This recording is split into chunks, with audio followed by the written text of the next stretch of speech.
दोस्तों, मैं लोकेश चतुर्वेदी आपका स्वागत करता हूं। तो दोस्तों, एक नई खबर निकल के आई है कि बंगाल में छापा मारने गई ईडी टीम पर हमला कर दिया टीएमसी नेताओं के कार्यकर्ताओं ने। तो वहां पर राष्ट्रपति शासन की मांग की जा रही है। राज्यपाल द्वारा ये केंद्र को चिट्ठी लिखी जा रही है कि अब बंगाल संविधान के तहत कानून को लागू करने में अब सक्षम नहीं है, इसलिए वहां पूर्णतया राष्ट्रपति शासन लगाने की कृपा करें। और ये आज से मांग नहीं की जा रही है, ये मांग की जा रही है 2017 से। तो क्या कुछ खबरें निकल के आई हैं, आइए उसके बारे में थोड़ी डिस्कशन करते हैं, देखते हैं क्या हुआ है और क्या क्या चीज़ें हुई हैं। ओके दोस्तों, है कि ये मान के चलिए कि ईडी की टीम आज सुबह छापामारी करने गई थी। ये जो संदेश खाली इलाका है पश्चिम बंगाल में 24 परगना सीट के अंतर्गत आता है, और यहाँ के जो टीएमसी कार्यकर्ता या नेता हैं जो बहुत बड़े बाहुबली मानते हैं अपने आप को, शाहजहां शेख, कई हत्या के आरोप इनके ऊपर चल रहे हैं। इनको ये भी बोला जाता है कि बांग्लादेश और रोहिंग्या मुसलमान दोनों को ये लोग शरण दे रखे हैं। सारी चीज़ें ये लोग अवैध गतिविधियों में शामिल होते हैं। ईडी की टीम पर 200 लोगों ने मिलकर के कार्रवाई की है, मतलब उनकी गाड़ियां तोड़ दी, अधिकारियों को खूब मारा कूटा गया है।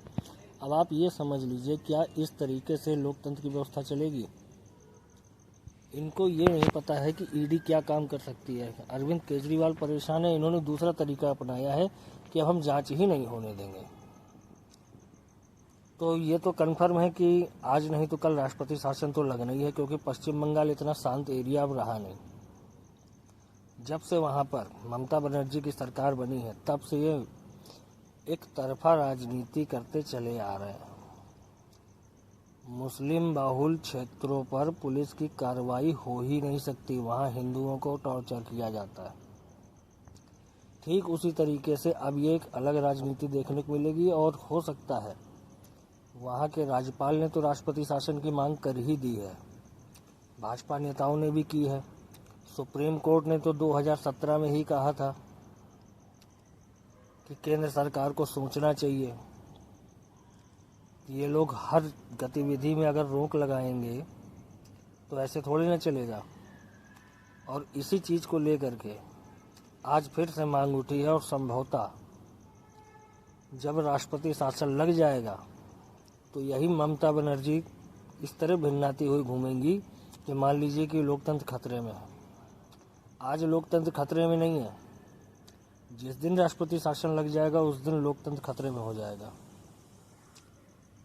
और हो सकता है कि यदि एक बार राष्ट्रपति शासन लगा बंगाल में तो ये 1.5-2 साल से पहले हटने वाला भी नहीं है। राष्ट्रपति शासन में आप जानते ही हैं, फिर खोज खोज के इनको निकाला जाएगा कि कहाँ कहाँ से घपला और कैसे कैसे किया है। जो कार्यवाही में इनको सहयोग देना चाहिए, अगर आप भ्रष्टाचारी नहीं हैं तो आप उन अधिकारियों को मार रहे हैं। इससे कि आप अपने आरोप को छिपा लेंगे, इससे तो आपका ही नुकसान होने वाला है। तो ये सब कर्मकांड करके आपका फायदा क्या होने वाला है?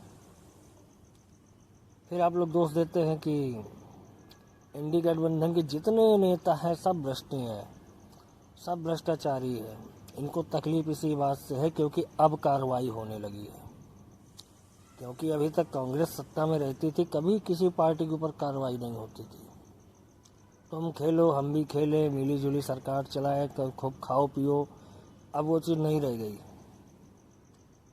मोदी सरकार एकदम से ईडी को फुल पावर दे रखी है। अब देखिए यहाँ पर बहुत कुछ होने वाला है, और इसीलिए एनआरसी लागू करने की ज़रूरत है, यूनिफॉर्म सिविल कोड लागू करने की ज़रूरत है, क्योंकि तभी पश्चिम बंगाल और बांग्लादेश जैसे राज्यों से, देश से सटे हुए जितने भी राज्य हैं, तभी उनमें कुछ सुधार हो पाएगा। अन्यथा ये स्थिति हमेशा बिगड़ती चली जाएगी। और मेरा ये अनुरोध भी है केंद्र सरकार से, मेरा ओपिनियन है कि आपको अब राष्ट्रपति शासन लगाना चाहिए, ताकि जो ये कृत्य अन्य राज्य वाले भी देख रहे होंगे, और अगर आज भी आंखें नहीं खुली तो ये अनेकों राज्यों में यही कांड होने वाला है। तो देखते हैं क्या पॉलिटिक्स होती है। और संभवतः किसी छोटे मोटे आदमी ने ये राष्ट्रपति शासन की मांग नहीं की है।